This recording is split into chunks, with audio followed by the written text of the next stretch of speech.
afternoon, good morning, good evening. I've said many times on this platform that Zimbabwe is a failed state. It is a failed state. How can we change it? Well, how did we get here?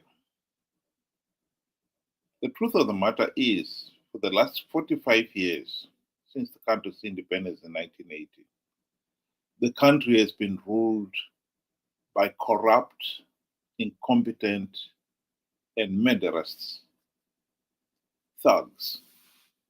We have managed to stay in power by rigging elections. Zimbabwe has failed to hold free, fair, and credible elections in 45 years of our independence. And so we've been stuck with the same corrupt, incompetent, and murderous thugs for 45 years. And it is no surprise the economy is in a mess. How do we get out of this? Well, by the late 1990s, the people of Zimbabwe did realize that as long as Zanu PF is able to rig the elections and stay in power, there will be no meaningful political change. And so people made a concerted effort to elect opposition leaders whose number one task was to implement the democratic reforms, changes, to stop Zanu PF rigging the elections. That was their number one purpose. Unfortunately, the majority of the people out there had no clue what those democratic changes were, how they were to be implemented. And so when the golden opportunity to implement those reforms came up in the 2008 to 2013 GNU, and it was wasted, those people failed to realize the full implication, the full import of Morgan Tsvangirai and his MDC friends' failure to implement the reforms. As much as many people have said that MDC CCC leaders sold out, millions of Zimbabweans out there do not believe it.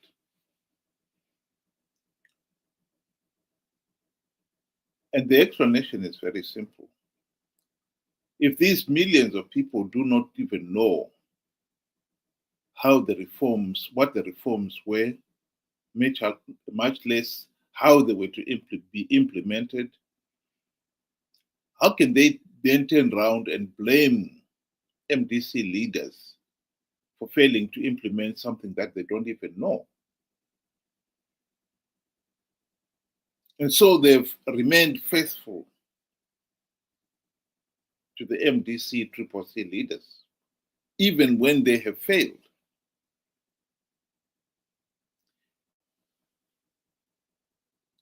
Ever since the GNU of 2008 to 2013, the biggest hindrance to change in Zimbabwe, to real meaningful change in Zimbabwe, is the people themselves. Their failure to acknowledge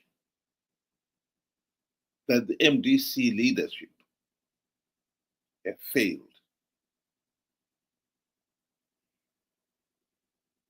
If you go back to the time MDC was launched, 1999, the party's name was Movement for Democratic Change. underlying and emphasizing that the primary purpose of the party was to deliver democratic change. So you ask yourself, 25 years down the line, what democratic changes if they are implemented? The reason why Mnangagwa and Zanu PF were able to blatantly rig the 2023 elections, the most recent, was because MDC failed to implement even one token reform in 25 years. And the reason why Zanu PF was able to get away with the blatant rigged elections in 2023 is because millions of Zimbabweans had participated in those flawed elections, so that although SADC and the AU condemned the election process as flawed and illegal, if Zimbabweans themselves participated in those flawed elections, then what is SADC supposed to do? They've got to accept. And the people had participated in those flawed elections because they had believed Chamisa when he said he had plugged all the vote rigging loopholes to stop Zanu PF rigging the elections. The disappointment here is that even now, with the benefit of hindsight, millions of Zimbabweans out there still cannot accept that Chamisa had lied to them. Because if they were to accept that, then the logical next question is, why did Chamisa lie to them? Why did Chamisa con them to participate in an election process which he knew was flawed, which he knew by participating he would give Zanu PF legitimacy? The answer to that has been known by the people all along. Here is David Colt, who stated the same point in his book. In this quotation, Colt admits that the failure of the two MDCs to unite was at the heart of the party, the two parties participating in the 2013 elections, even when it was clear that the process was flawed.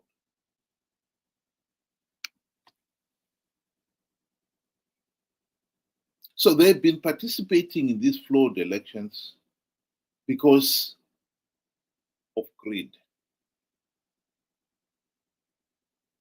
So to summarize where we are regarding the opposition, we have the opposition party, the MDC. We have been participating in these flawed elections, knowing fully well that the process is flawed, knowing fully well that by participating they're giving Zanu PF legitimacy. But they've gone on to participate out of greed.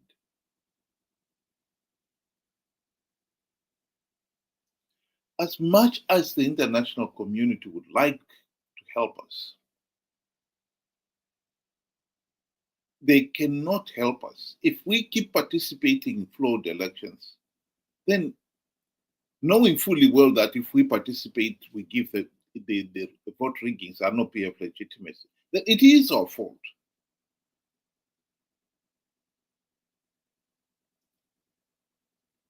This issue of the opposition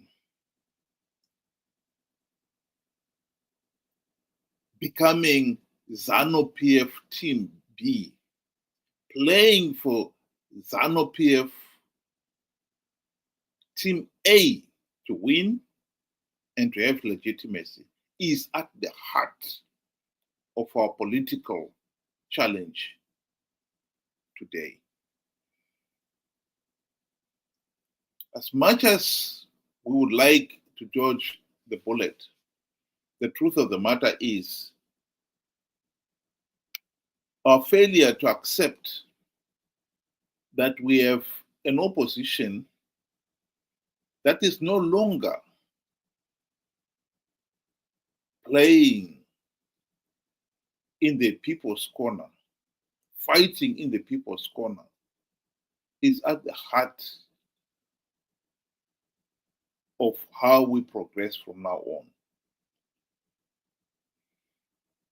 If we keep on pretending that the opposition is fighting in the people's corner, when the evidence on the ground clearly shows that the opposition have stopped fighting in the people's corner, they only pretend to fight in the people's corner, then we are in trouble. I repeat, MDC CCC leaders had the golden opportunity to implement the democratic reforms, notably during the GNU. They failed to do so because Mugabe bribed them. And ever since the GNU, they've been conning people to participate in flawed elections,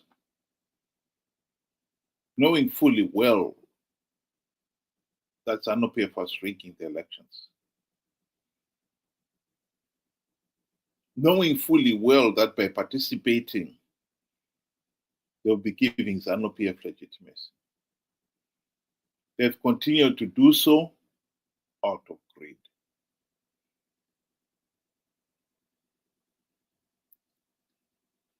We have got to accept that political reality as a people to move on. Because as long as the majority of the people still continue to believe that MDC CCC leaders are going to implement the reforms and will have free, fair, and credible elections, or they are going to plug the vote rigging loopholes so that the opposition win rigged elections, we are going to remain stuck where we are. Ever since the 2013 elections, the opposition have been saying to the people they can win rigged elections. That has not happened. While Chamisa has made those outrageous promises before the elections, the day after the elections, he has been the first one to claim that Zanu PF has rigged the elections. The very thing that he had been promising that Zanu PF will not be able to do. And we have been slow in realizing that he was just playing us. He knew that Zanu PF was rigging the elections. You do not plug all the vote rigging loopholes when you do not have even something as basic as a verified voters roll. Anyone who has been following elections will tell you that if you don't have a verified voters roll, that opens a whole variety of opportunities for Zanu PF to rig. And Zanu PF is not one to miss out on those opportunities. The 2023 election, Chamisa knew Zanu PF was rigging. He did not even bother to deploy election agencies at all the polling stations, even though he had received the money for it. He pocketed the money. He knew Zanu PF was rigging and would go on to win the elections.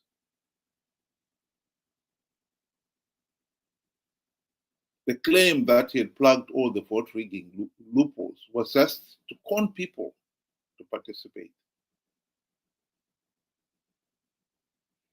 I think we in Zimbabwe have to wake up to the political reality. If we are serious about getting meaningful change, 2028 is not too far away. The worst thing that can happen then is for millions of Zimbabweans to be conned again to participate in the flawed 2028 elections, give Zanu PF legitimacy, and then Chamisa and company cry buckets of crocodile tears that Zanu PF rigged the elections. How many times we have to go through that one again?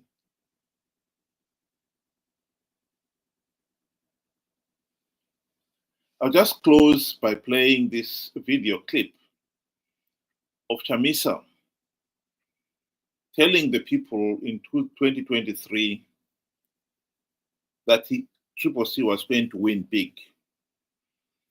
He even evoked the name of God, hashtag God is in it. Makorokoto Zimbabwe, nokuti hakuna munhu anomira kana denga raronga plan.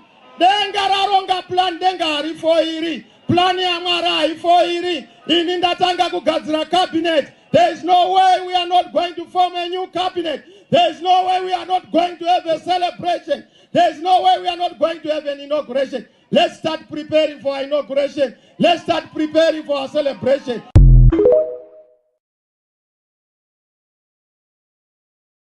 Well, he was lying. Here is another occasion where he lied and somebody actually took him to task. Ende patakasangana na Trump akatibvunza nawe akomana mari yamuri kuda kuti nyika ifambe imari. Serious questions were raised about your behaviour in Washington, D.C. You did see some senior people on Capitol Hill, some Congress people, but you also claimed that you'd seen Donald Trump. You claimed you had a conversation with him in which you said he asked you how much you needed to move the country forward. You told him $15 billion, and he said to you that he would provide the money if you won the election. That was not true, was it? Sangana na Trump akatibvunza nawe akomana mari yamuri kuda kuti nyika ifambe imari. It was not true that you'd seen Donald Trump and that Donald Trump indicated to you that he would provide, if you won the election, $15 billion. All those statements were said by other people, not what I said. Kasangana na Trump akatibvunza nawe akomana mari yamuri kuda kuti nyika ifambe imari. Well, no, because there is a video which shows you at a rally in January back home in Zimbabwe saying that Donald Trump had pretty much promised you $15 billion. To be clear, because some people in Zimbabwe are still confused. Well, he did lie. And why some people continue to struggle to accept that Chamisa is a liar beggars belief. We need to grow up as a nation and respect facts and stop having this myopic mentality, this personality cult mentality where leaders are considered to be demigods who cannot make any mistakes. Even when they've lied, we continue to pretend that they did not lie. He lied. Chamisa lied. Chamisa and company failed to implement reforms. And hence the reason why Zanu PF is still able to rig elections and get away with it. This is the political reality we have got to accept if we are going to move forward. We can stop Zanu PF getting away with another rigged 2028 elections if we can stop people participating in those flawed elections in their millions, and the only sure way of stopping them is to make sure they understand that participating in the flawed elections will only give Zanu PF legitimacy and perpetuate the nation's suffering.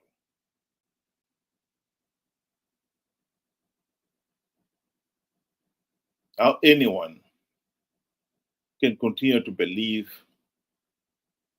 that the opposition can win rigged elections, even after 45 years of Zanu PF rigging the elections, beggars belief.